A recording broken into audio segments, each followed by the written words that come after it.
Bom dia para você que está ligando o seu computador neste exato momento. Seja bem-vindo a mais uma edição do Mentalistas. Estamos ao vivo aqui na TV Estadão neste feriado e toda segunda-feira, 11 horas da manhã, eu, Camila Tulinski, que sou jornalista e também psicóloga, trago um tema relacionado ao comportamento e saúde mental.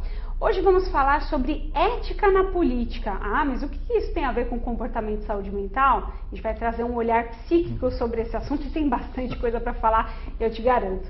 Bom, para trazer esse tema e luz sobre esse tema, eu convidei o psicólogo que está aqui com a gente no estúdio, né, o professor José Bolonha, ele que é autor do livro O Deputado ou o Cinismo, que foi lançado esse mês, né, aqui, O Deputado ou o Cinismo, e vai trazer um pouquinho mais dessa história para a gente, da Edições de Janeiro. Tudo bom, Bolonha? Seja bem-vindo. Bom dia a todos os espectadores, bom dia, professor Romano, muito obrigado aí pelo convite. Estou às ordens aí para entrar num tema tão sensível. Né? E para falar sobre esse assunto, eu também convidei o professor Roberto Romano, que é professor de Filosofia e Ética da Unicamp. Tudo bem, professor Romano? Tudo. Começar a falar sobre ética na política. Eu tenho certeza que vários internautas vão participar. Aliás, quem quiser participar, pode escrever aí no Facebook do Caderno de Metrópole do Estadão ou na página do Estadão no YouTube. Você pode fazer seu comentário também sobre ética na política. Bolonha, conta pra gente um pouquinho o que te inspirou a escrever esse livro, O Deputado e o Cinismo. Conta pra gente. Existe um filósofo contemporâneo que eu gosto muito e que aprecio a ponto de estudá-lo até onde alcanço, que é o Sloterdijk. Ele tem um livro chamado Ira e Tempo. E o livro, numa certa medida, procura analisar a história da ira, podemos chamar de raiva, ao longo dos séculos. E como a ira foi sendo, de um lado, demonizada, de outro lado, pouco defendida, né, ao longo dos séculos, sendo que a ira, do ponto de vista mitológico, do ponto de vista da psique ancestral, ou seja, da mente arcaica, tinha lá as suas interpretações. Eu diria, numa síntese assim, bem rápida, que o livro é fruto da minha ira como cidadão, né? Então, o livro é uma tentativa minha de não reprimir a minha própria ira. Porém, eu não podia, ao mesmo tempo, externar minha ira de maneira violenta, porque eu sou uma pessoa absolutamente contra a violência em muitos sentidos. Não apenas a violência física, mas a violência psicológica, a violência emocional, a violência social. E acabei escrevendo o livro como uma espécie de sublimação da ira, tentando passar para os personagens muito da indignação com o que assisto, especialmente no quadro brasileiro contemporâneo, mas eu diria que, num certo sentido, no quadro mundial, né? Essa é a razão do livro, é uma tentativa de conversar com a ira, sem reprimi-la muito. Demais. E do que se trata O Deputado e o Cinismo? Para o nosso internauta, a gente poder entrar na discussão sobre ética na política. Conta um pouquinho pra gente, Bolonha. Eu acabei criando uma alegoria bastante simples. Na verdade, é um livro de ficção. Eu pretendo, de fato, uma reflexão sobre a ética através de uma história simples, mas é uma história de ficção, com um esforço poético importante, que é o seguinte: uma figura chamada Vulto, que é um personagem, ele rapta um deputado que ele rastreou ao longo da sua carreira e comprovou uma série de comportamentos absolutamente absurdos do ponto de vista ético e moral. Leva esse deputado para uma caverna, num subsolo, o que já é, num certo sentido, uma alegoria, uma metáfora, né, de um inconsciente social, ou mesmo de um inconsciente pessoal. E lá ele pretende submetê-lo ao que ele chama de um experimento psicológico, ou de uma investigação sobre o cinismo. Na verdade, o que o Vulto propõe ao deputado raptado é que ele vai submetê-lo a uma série de interrogatórios, de entrevistas, onde ele pretende investigar a psicodinâmica do cinismo e a sociodinâmica do cinismo. Quer dizer, o que o cinismo moderno, veja bem, não o cinismo clássico, do qual nós falaremos aqui também, como uma espécie de violência, eu particularmente considero o cinismo, da maneira como é visto hoje, uma grande violência, né? E esse Vulto, cuja biografia você vai conhecendo melhor ao longo do livro, submete o deputado a isso. E, terminando essa breve síntese do livro, há uma terceira personagem, que é a Conzenza. Conzenza é uma figura que é assistente do Vulto na investigação do cinismo, que certamente representa, numa medida, a consciência, e que tem um poder. Ela lê os pensamentos e os sentimentos. E, portanto, ela fica como uma espécie de mediadora entre o vulto e o deputado, fazendo intervenções, tentando apoiar o deputado em momentos mais críticos. O vulto é muito violento.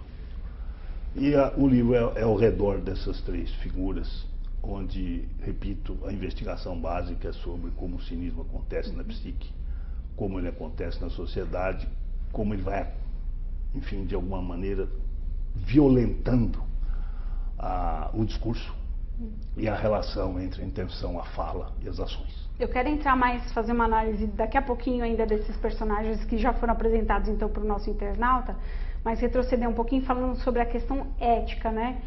E que vai para além da semântica que muita gente conhece. O mentalista existe, professor Romano, para a gente também desmistificar alguns conceitos, alguns termos do senso comum e que por vezes são errôneos, né? No caso da ética, vamos explicar para o internauta do que se trata a ética e quais erros que o senhor percebe aí na sociedade de conceito de ética mesmo. Justamente eu acho que aqui no Brasil, sobretudo, ética é sempre identificada com um conjunto de valores e de atos bons, corretos. E isso é uma parte da ética. A ética, ela se dedica a procurar o sentido de valores e contravalores, de atos bons e atos ruins, conforme a sociedade em que ela se instala. Então você tem a possibilidade de encontrar comportamentos que podem ser classificados corretamente como éticos e que são hediondos, né? Sempre que os seus colegas jornalistas me perguntam se não tem ética no Congresso Nacional, eu digo que tem sim uma ética, que é a ética mais hedionda da sociedade brasileira. Pressão, troca de favores, venda de leis, né? Força física, unidade com violência física, com a jagunçagem, né? Você tem, enfim, tudo que há de pior na ética brasileira. Então, é preciso ter um olhar bastante pacífico, né, e pacificado para poder descrever esse quadro dantesco que é a sociedade brasileira, né? Para depois não ficar, né, com esquemas que são dualistas. Nós somos bons, vocês são péssimos, né? E nessa linha você tem uma espécie de monoteísmo da própria fé, né? A minha certeza é ética, a de vocês. Houve um partido dos Trabalhadores, né, que há muitos anos atrás repetia um refrão, né? Partido ético é o PT, os outros são farinha do mesmo saco, né? E hoje eles estão amargando esse monoteísmo, né? Então é preciso ter dimensão. Aí a psicologia ajuda muito, e a psicologia de massa sobretudo também, mas até onde você pode ir em termos de vida humana, né? Em termos de elevação e baixeza. O Pope que diz uma coisa que eu acho muito bonita, né? O homem é a vergonha e o orgulho da natureza, né? As duas possibilidades existem. Eu fico pensando que dá pra gente fazer uma análise psicológica, né, Bolonha, diante disso que o professor Romano falou para nós. Sem dúvida. Tem a ética dos políticos e a ética da população. Como é que a gente pode fazer uma avaliação psíquica desses dois mundos que por vezes se chocam? Aliás, é o que mais se choca hoje, atualmente, no Brasil, né? Eu acho que o professor Romano traz uma visão muito enriquecedora desse erro, que é considerar a ética apenas a ética do seu lado bom, do seu lado luminoso, do seu lado moral, né? Não é. A ética é o conjunto de hábitos de um dado agrupamento humano que vai selecionando esse conjunto de hábitos através dos seus contratos, né? Agora, a contribuição da psicologia, eu acho que ela se dá em algumas vertentes. Eu vou basicamente falar de três e muito rapidamente. A primeira vertente, que é bastante moderna e muito de fundação americana, eu chamaria da vertente behaviorista, da vertente comportamentalista, quer dizer, assim, faça a coisa certa. E essa discussão é ao redor da conduta. Ou seja, vamos definir uma psicologia como uma psicologia do comportamento observável e da relação desse comportamento com o meio ambiente. Isto é uma psicologia que nasce na cultura americana, ela é, sem dúvida, filhote do empirismo e do pragmatismo inglês e anglo-americano, portanto, e é uma psicologia que tomou a segunda metade do século XX de uma maneira muito intensa, especialmente na cultura corporativa, no capitalismo contemporâneo, com todos os seus defeitos e algumas das suas virtudes, que talvez sejam poucas. Acontece que esta psicologia, que num certo sentido é acusada de reducionismo por muitos pensadores, inclusive filósofos, epistemologistas, filósofos do conhecimento contemporâneo, ela complementa uma psicologia de raiz europeia, especialmente de raiz europeia continental, que é a psicanálise e as suas derivações, quer dizer, uma preocupação central da psicologia com o que é interno, com as chamadas causas internas do comportamento. Inconsciente. Inconsciente, no caso do freudismo e derivados, ou até chegando à religião, quer dizer, alma, enfim, espírito, conceitos que são abstratos, mas capazes de gerar, né, aquilo que nós, de uma maneira bastante grosseira, às vezes chamando de mente, né, essa grande abstração. Mas no fundo eu diria que essa segunda psicologia, ela é mais internalista, ela se preocupa menos apenas com o comportamento, ela acredita que o comportamento deriva de uma série de conceitos, de ideias, de valores. Ela tem uma raiz platonista na história da filosofia. E terceiro, eu diria que podemos colocar no vão aí uma psicologia de base mais cognitiva, fenomenológica, que vai relativizar as percepções humanas, os ângulos. A Gestalt acaba entrando um pouco nisso. Então, eu peço perdão porque estou sendo um pouco simplista nessas definições, mas acho que isso ajuda, né? Os espectadores ajudam a nossa conversa. No fundo, alguns entendem que o comportamento, os contratos sociais, etc., nascem de dentro de nós e as intenções são coisas importantes, os valores, enfim, o que o Platão chamaria do topos noetóis, quer dizer, aquilo que é o alto pensamento, os grandes valores do espírito humano. Outros dizem, a questão aqui é conduta, a maneira como um se relaciona com o outro, o meio ambiente. Portanto, é compreensível que o deputado que entre no Congresso, um jovem deputado, se contamine com aquele meio de uma tal maneira que ele começa a reagir àqueles contratos e dali a 10, 20 anos, ele que era tão consciente dos seus deveres, ele acaba se misturando. E o terceiro que vai dar isso um aspecto mais de percepções individuais, etc. Eu diria que a psicologia ajuda, num certo sentido, a filosofia e se alimenta dela muito dentro desses ambientes que eu descrevi. Essa é a questão do comportamento que vai se proliferando. O eleitor, enfim, o brasileiro comum, tem essa sensação de que, virou político, você já fica com o pé atrás. Você até conhece a pessoa ali do bairro, o vereador, muitas vezes, mas na política municipal, isso às vezes até é mais fácil da gente acompanhar, né? Mas quando vai para Brasília, a gente tem a impressão que quando toma o Congresso Nacional, as coisas se perdem, né? E também tem um pouco da população acompanhar mesmo, cobrar de seu deputado, de seu senador, enfim, mas eu queria uma análise sua, professor Romano, diante dessa situação de contaminação, né? Porque tem três vertentes da psicologia, né? Como o Bolonha contou pra gente aqui, mas eu queria saber da sua experiência, né? O senhor acha que realmente é impossível não se contaminar? Um político ser um político com os seus valores, com as suas crenças e seguir essas crenças Sim. Até o fim do seu mandato, enfim. O que serve, professor Romano? Então, pode complementar. Não, quero ouvi-lo com toda atenção. Se você me permitir complementar, é a tentação, né, a qual eu não resisto. O antigo tema, professor, da envergadura moral, a capacidade de chegar lá e não se deixar contaminar. O problema é chegar lá também, né? Bom, quais e são aí os vem a recursos história. Vamos ouvir o professor. Quais recursos que ele usou para chegar lá também, né? Exatamente. Não, veja, nada mais casado com a hipocrisia do que a má fé.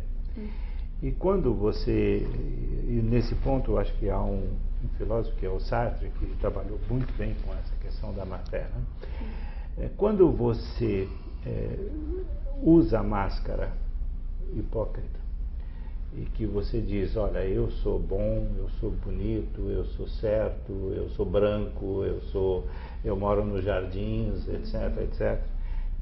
Quando você usa essa máscara, está funcionando o mecanismo da má-fé, né?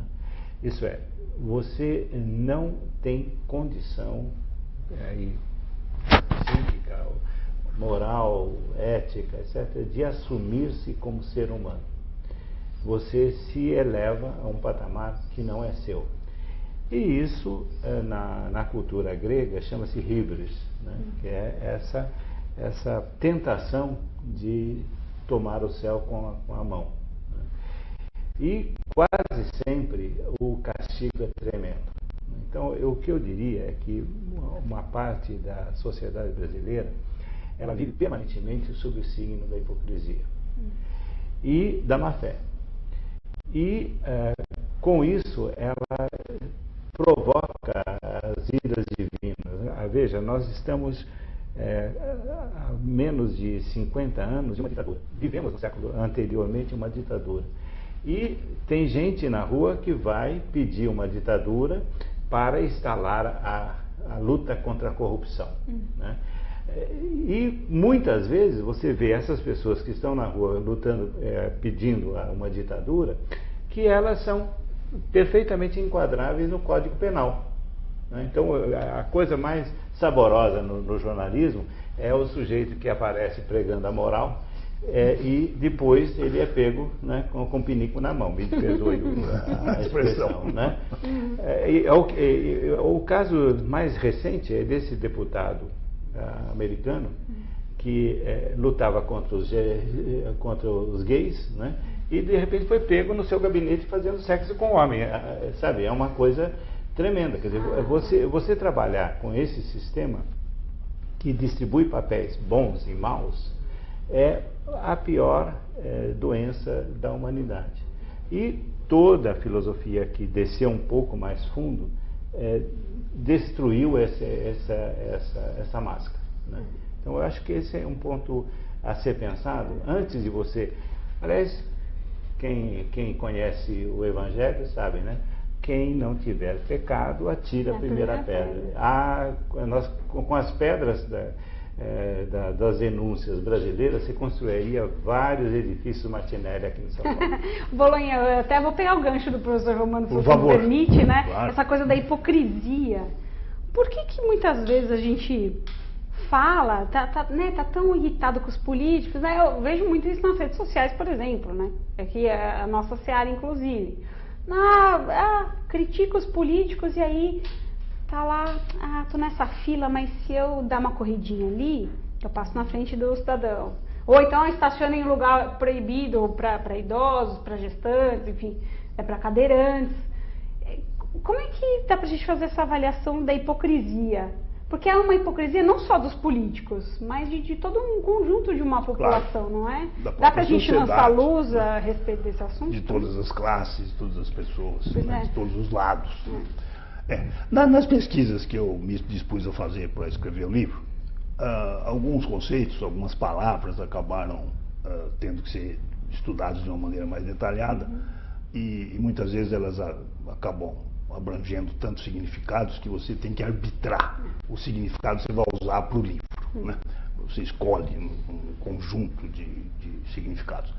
E os três que me chamam a atenção com a sua pergunta e com o comentário do professor foram a mentira, a hipocrisia e o cinismo. Quer dizer, o cínico é mentiroso, o mentiroso é cínico, o hipócrita é cínico, o mentiroso é hipócrita. Né? Você entra nessas questões interpretativas e, num certo sentido, até semânticas. Mas, para efeito do livro, eu acabei, eu diria que a palavra é um pouco prepotente, mas arbitrando, né, o uso de palavras para dar um sentido ao texto e tal, que é o seguinte: o cínico, do ponto de vista que eu utilizei para o livro, é um cínico moderno. Eu vou fazer um parênteses muito rápido para esclarecer até os espectadores e, enfim, recuperar essa memória. O cinismo grego clássico, ele tinha uma visão, uma perspectiva diferente do que foi o cinismo depois do iluminismo, esse cinismo que a gente poderia chamar de moderno. na verdade até bem mais moderno do que o próprio iluminismo. Embora lá tenha surgido essa questão da Revolução Francesa, que acabou caindo no terror, etc. Mas na origem, o Antístenes, o Diógenes e seguidores olhavam o cinismo como uma maneira natural de ver a vida, como uma maneira simples de ver a existência, tentando despi-la das suas franjas, dos seus rococós, quer dizer, para os cínicos, que grosseiramente nós poderíamos entender assim como uma visão um pouco hippie da vida, uma visão mais simples, uma visão que desdenhava do poder, do dinheiro, da riqueza, enfim, da fama, da honra nesse sentido mais cultural. Então eram pessoas que pregavam vidas que eles considerariam honestamente simples. A palavra deriva de kinikes, que é cão, e viver como um cão era um ideal cínico, no sentido nobre do cão que vive, enfim, como dizia o Antístenes, ele rosna para quem o tenta atacá-lo e abana o rabo para quem o agrada. Portanto, ele tem uma visão assim que diria, num certo sentido, inocente. Ao longo da história, o cinismo assumiu a questão que tem hoje, e aí vem a resposta. O cínico é mais que um mentiroso, né? Ele é um mentiroso, muito frequentemente, eu diria quase sempre, mas ele, no fundo, utiliza a retórica, a oratória, a sofística, ou seja, a estrutura do argumento para, basicamente, escapar daquilo que ele não quer e arrastar a conversa para aquilo que ele quer. Quer dizer, no fundo, o cínico vai te dando a sensação, e no caso, eu estava falando sobre a minha ira, né? Ele irrita tremendamente alguém que procura isso, um cara de pau, uma boa expressão, alguém que procura uma essência, na verdade uma condensação entre o pensamento, a fala e o ato. Voltando ao professor, quer dizer, a questão de pecar por pensamentos, palavras e obras, quer dizer, na hora que você fala dessa relação entre intenção, conceito, pensamento, fala e obra, ato, o cínico está sempre desestruturando essa relação por conveniência própria. E, portanto, muitas vezes ele é um mentiroso, outras vezes ele é um ardiloso.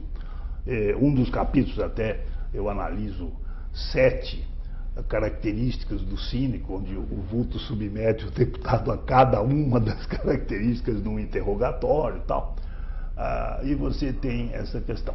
Agora, para terminar, a mentira tem sido objeto da psicologia, depois da neurociência, agora com essa história do fisicalismo, né, esclarecendo o público. O fisicalismo é a tentativa de achar que a mente é o cérebro e o cérebro é a mente. E não há nada fora da relação biológica do cérebro na produção da mente. Coisa que eu sou, em princípio, absolutamente contra. Mas, enfim, a tentativa de dizer a mentira também é evolutiva. Os humanos aprenderam a mentir como os animais também mentem. O gafanhoto se disfarça de folha para não ser comido. O tigre se disfarça de savana para poder caçar. Quer dizer, o ardil é realmente um processo da natureza, e nos humanos ele atingiu a retórica, ele atingiu a fala. Então, basicamente, o cínico é uma figura que transita por isso tudo. E nós temos que tomar cuidado, porque isso é uma coisa, a meu ver, muito violenta, do ponto de vista do contrato social. Eu fico pensando o quão patológico pode ser, né, essa questão da mentira mesmo, e o quanto os nossos políticos podem estar viciados na mentira, não, professor Romano? Não, aí eu me lembro de um tratado que eu sempre recomendo, né, para os meus alunos lá da Unicamp, que é um tratado de Plutarco chamado Como Distinguir o Amigo do Bajulador. E o que é o bajulador? O bajulador é justamente aquele, como o camaleão, que adquire várias faces, várias cores, né?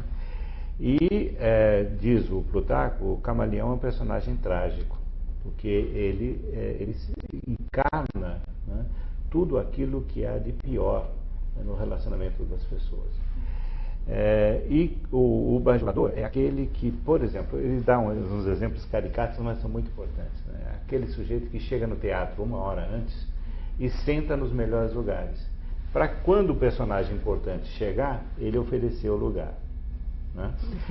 O bajulador chega à arte de invectivar a pessoa, né? O governante, por exemplo, mas dizendo, você que é tão importante, você que é tão ético, então você faz isso, né? Então você tem a mentira instalada na fala. E aí você tem a passagem que é fundamental do bajulador interpessoal para o bajulador das multidões, que é a demagogia.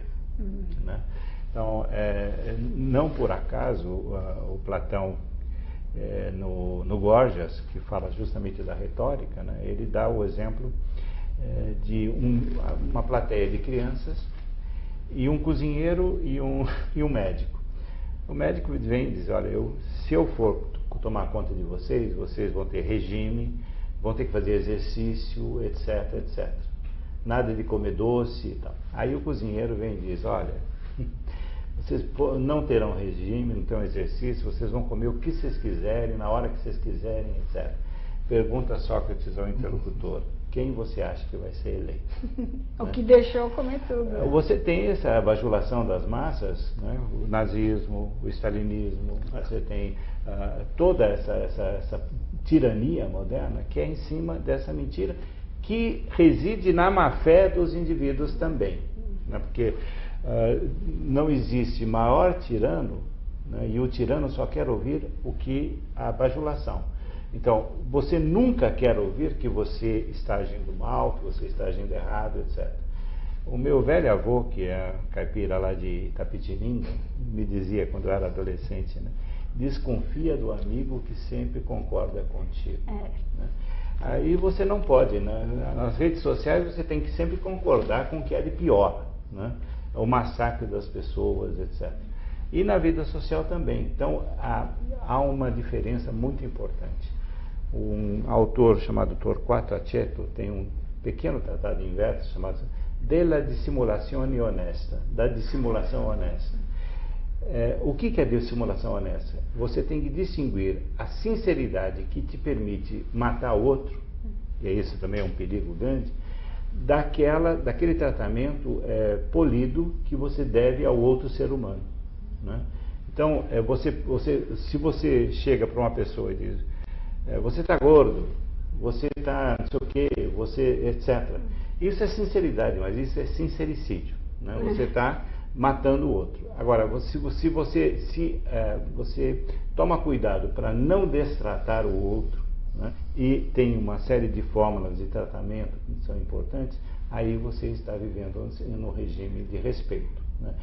Há um livro recente sobre de uma pessoa que trabalha com psicologia, que eu acho muito bonito, chama-se A Sociedade Decente. A Sociedade Decente. Quer dizer, existem, diz ela, sociedades indecentes.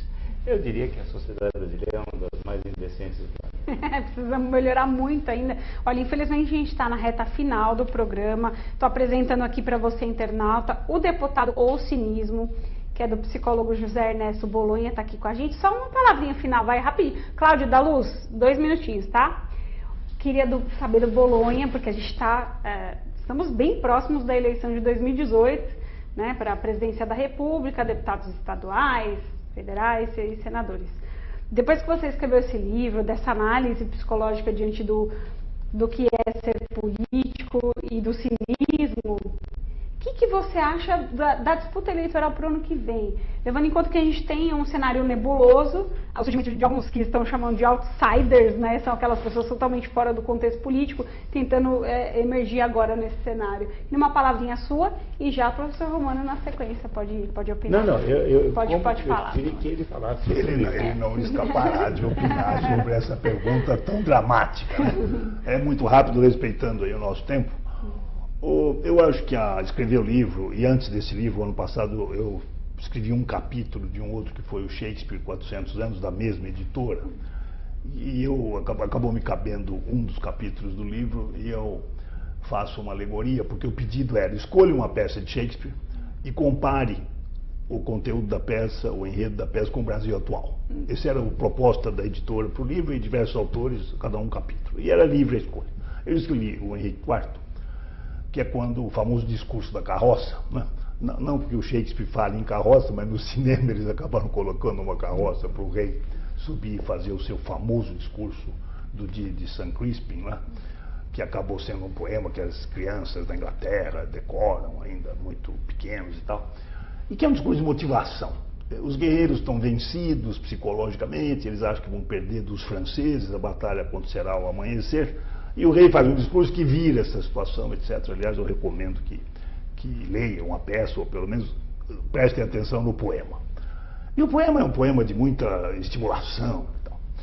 E eu termino o meu capítulo do outro livro dizendo, porém, naquele momento, os jovens todos olharam para a carroça e não havia nenhum rei subindo na carroça para fazer o discurso da salvação, o discurso que viraria o jogo a favor de uma das partes.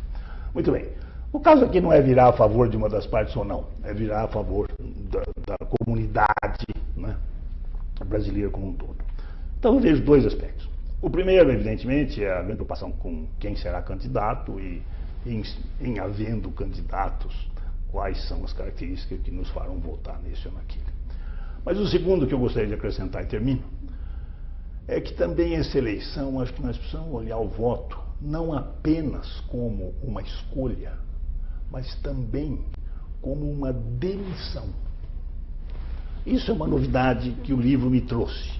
Quando eu percebi, e percebi tarde, né, que o voto não é somente uma eleição de alguém, ele é também a possibilidade de demitir alguém, entre aspas. Então acho que uma das preocupações que o eleitor deve ter esse ano é usar o seu voto dizendo quem eu vou realmente eleger, escolher, mas quem que eu irei realmente procurar eliminar.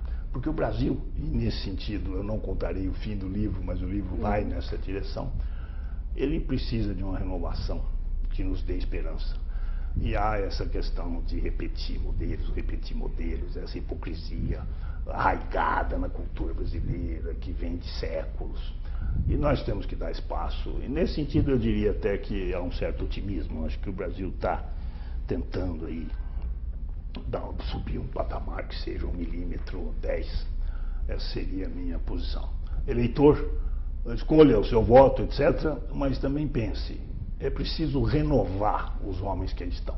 Não há ninguém subindo na carroça para entusiasmar a juventude para um novo país.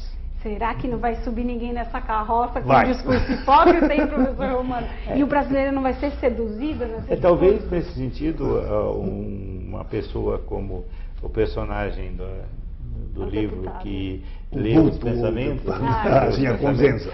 Se a gente pudesse colocar ao lado de cada urna, né, seria ótimo, né? Mas infelizmente nós não temos isso. Nós temos a fabricação das máscaras, sim, e da demagogia e da mentira. Então é preciso tomar muito cuidado.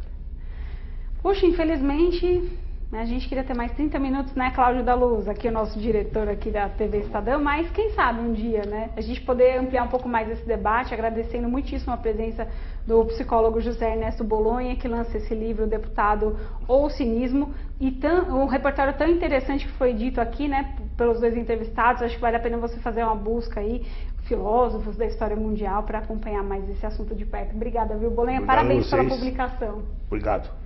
E aqui também agradecendo o professor Roberto Romano, que é professor de Ética e Filosofia da Unicamp, sempre acrescentando aqui na TV Estadão com os nossos debates. Obrigado para vocês. Obrigada a você pela sua audiência. Te encontro na próxima segunda-feira, às 11 da manhã, aqui no Mentalistas. Bom começo de semana e bom feriado para você, tá bom? Obrigada, até mais.